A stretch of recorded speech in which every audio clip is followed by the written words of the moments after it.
In this video, we'll be dissecting the muscles of the lateral forearm. So that would be the outside forearm. So when you look at this dissection, you can see that there is an abundance of connective tissue. The reason why is because these muscles of the forearm are really small, thin, very frail. So that's why there's a really tough fibrous connective tissue that surrounds it to protect the muscles. So we're going to spend a little time removing this. You are going to need pretty much all of your tools in order to do the dissection. So you need your forceps.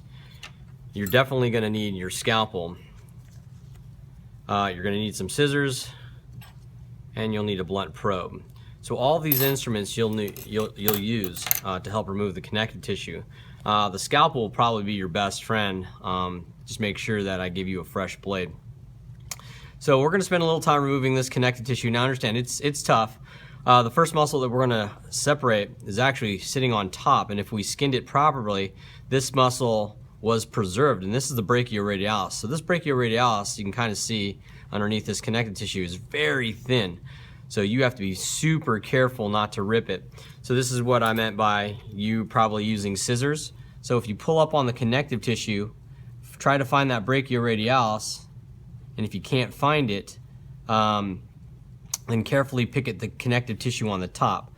So I know that the brachioradialis is right here. I can see it.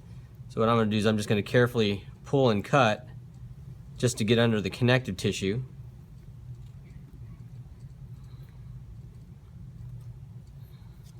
And this is pretty much what you're going to be doing for the most part, is removing the surface connective tissue. Because once you remove the surface connective tissue, you can see, again, there's the color of connective tissue over the muscle, and then you can kind of see there's the color of the muscle. And this is the color you want to get down to. This is what you want to get down to.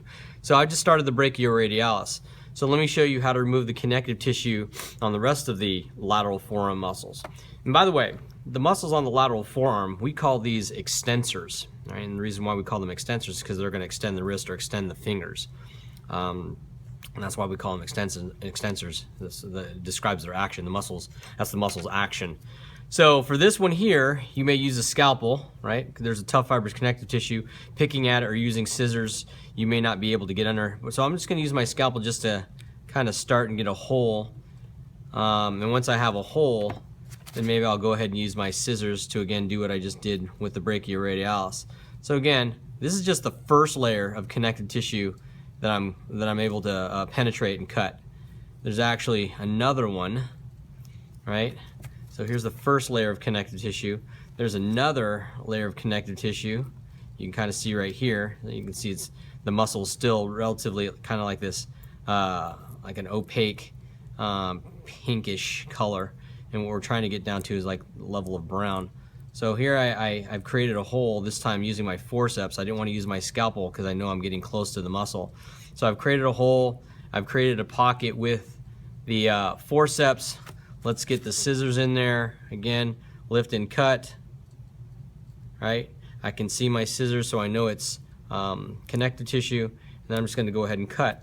So when I pull back this layer of connective tissue, you can see now we've got a completely different color of muscle. You can see there's the muscle itself. So this is what you're going to do. You're going to spend a little time removing this connective tissue, and you're going to remove connective tissue, all of it, on the entire forearm.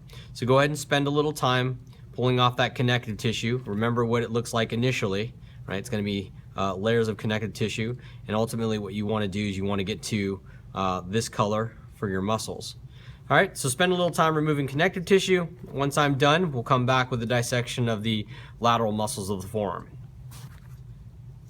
So I've removed as much of the connective tissue as I could, but I did leave some connective tissue on the edges of the muscle so I could show you how to remove that.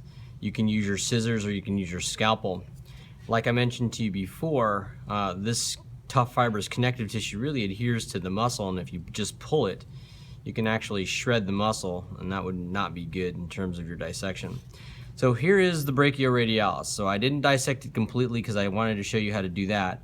But if I pull up on the brachioradialis, you can see how thin and flimsy it is, and it goes all the way through to the other side. So what I'm going to do now is I'm just going to simply dissect that out for you. I'm going to try using the probe and see how much connective tissue I can loosen up. with just the probe, but even then it's still a little challenging. Okay, so here's the opportunity where you guys can use your scalpel, and this is where a really fresh blade will help out.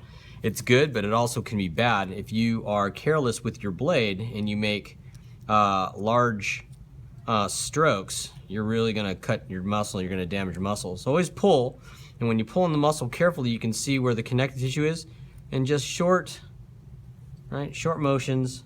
All you're doing is just cutting the connective tissue, right? Lift and cut, lift and cut.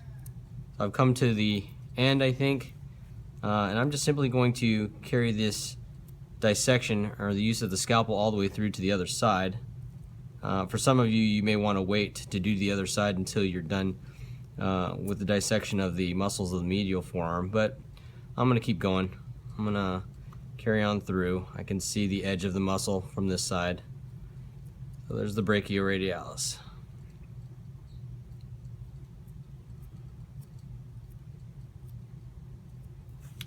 Okay, so this one is pretty much done. All right, so there's the brachioradialis. So the next muscle will be right below the brachioradialis, and we actually have to trim the connective tissue off of its edges. So when you trim connective tissue off the edges, again, lift, and if you use your scalpel and go where muscle meets connective tissue, you can actually continue the separation, the isolation of that muscle. So with a careful stroke, I'm separating, you can see I'm separating connective tissue from the muscle, right? So that's how you do that. I'll show you another one. Here's another muscle here. I'm going to separate it carefully from the muscle, right? And really you only need this much of your scalpel blade when you dissect the muscles of the forearm. All right.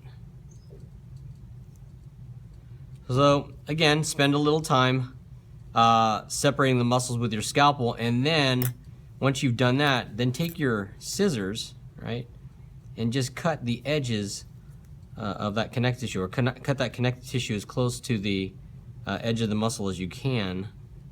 That way you have a nice clean dissection, so you can see what I'm doing here, right? And that's how you'll clean up the muscle. So spend a little time doing that, and then once you're doing that, then I will show you the rest of the dissection of the muscles of the lateral forearm. So I've finally removed all of the connective tissue from the lateral forearm, and it was a tedious process. So you're going to take a little time doing that if you want a clean dissection. So if you notice, all of the edges of my muscles, I've trimmed off all of the connective tissue so that I have a very good view of the 5 muscles of the lateral forearm. So as mentioned before previously, this is the brachioradialis. We dissected this one out carefully because it's so thin. And then right below this, you have an extensor muscle, your first extensor muscle, which is right here. I haven't completely dissected it out because I wanted to show you this part as well. But this muscle that I'm going to dissect out for you, this is the extensor carpi radialis. So extensor describes the action of the muscle, carpi because it has the effect on the wrist muscles,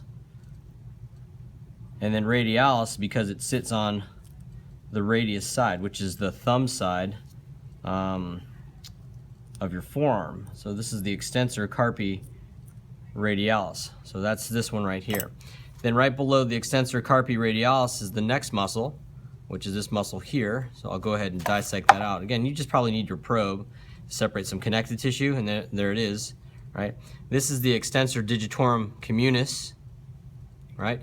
And I like to tell kids that this is over the middle finger.